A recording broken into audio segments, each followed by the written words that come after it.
Hello everyone, কেমন আছো তোমরা সবাই? আশা করছি ভালো আছো। তো এখন বাজে হচ্ছে রাত 12টা, আর বরমশাই নিয়ে এসছে হচ্ছে বাজার, মানে হচ্ছে কিছু টুকিটাকি বাজার। তো ভাবলাম তোমাদের সাথে শেয়ার করি। তোমাদের সাথে তো সব কিছুই শেয়ার করি, এমন হয়ে গেছে তোমাদের সাথে মনে হয় যেন সবসময় কানেক্টেড থাকি, কিন্তু হয়ে ওঠে না আর কি। তো এখানে এনেছে কলমির শাক। তো আমাদের এখানে না শনিবারে বাজার বসে।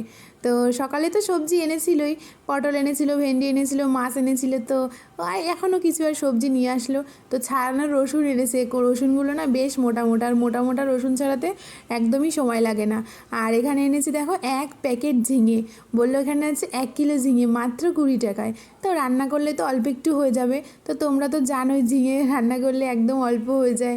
আর এখানে এনেছি এই দেখো আদা। সকালবেলা আদা ছিল না, আদা ছাড়াই রান্না করতে হয়েছে। কি বলো তো, আমার না মনে থাকে না বড়মশাইকে বলতে যে এটা ফুরিয়ে গেছে, ওটা ফুরিয়ে গেছে। পরে যখন রান্না করতে যাই তখন মনে পড়ে যে এটা ফুরিয়ে গেছে, ওটা ফুরিয়ে গেছে। তো কাঁচা লঙ্কা এনেছে সোনার জন্য একটা সাবান, আর এনেছে এই দেখো লাল লাল পাকা পাকা টমেটো। তো ঝাল খাবো, তো বসে থেকে আর কি করব, ভাবছি শাকগুলো বেছে নিই। কেন না, বরমশাই বাইরে হচ্ছে কাজ করছে। কি কাজ করছে বলো তো? আমরা এই দুদিন ধরে যে সমস্ত জ্বালানি আর কি কিনে এনেছিলাম, তারপরে দুদিন ধরে যে টানলাম উপরে, সেইগুলোই আর কি, মানে কালকে নাকি শুনছি ঝড় আসবে, ওই জন্যই আর কি প্লাস্টিক কিনে এনেছে, ওইগুলো এখন ঢাকা চাপা দিচ্ছে। তারপরে সুন্দর করে মাচা বানিয়েছে আর কি জ্বালানি রাখার। তো ওইটাই আর কি, আমিও বর্মশাইয়ের সঙ্গে একটু হেল্প করে দেবো, কাজগুলো করে নিই তারপরে। তো আজকে হয়তো আমাদের খেতে খেতে 1টা বেজে যাবে, হয়তো তারও বেশি, কিন্তু কিছু করার নেই, কাজ তো করতেই হবে। আর আজকে একটা বিয়েবাড়িতে নেমন্তন্ন ছিল, কিন্তু যাইনি। কি বলো তো, এই গরমের মধ্যে।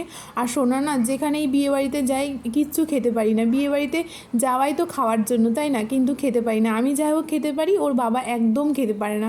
শোনা মানে অনুষ্ঠান বাড়ি গেলে আর কি কান্নাকাটি আর কি, মানে ভমিটিং করে, ভীষণ বিরক্তকর করে। লাস্টে বাধ্যতা হয়ে না খেয়ে চলে আসতে হয়। তো ওই জন্যই আমি ভেবেছি বিয়েবাড়িতে আর যাবো না শোনা, যতক্ষণ না বড় না হবে। ও যখন খাওয়া শিখবে তখন আর কি যাবো, এটা আর কি। তো লঙ্কাগুলো এই দেখো বাছা হয়ে গেছে, মানে বোটা ছাড়িয়ে রাখলাম, কিছুটা ফ্রিজে রেখে দেবো আর কিছুটা বাইরে রেখে দেবো।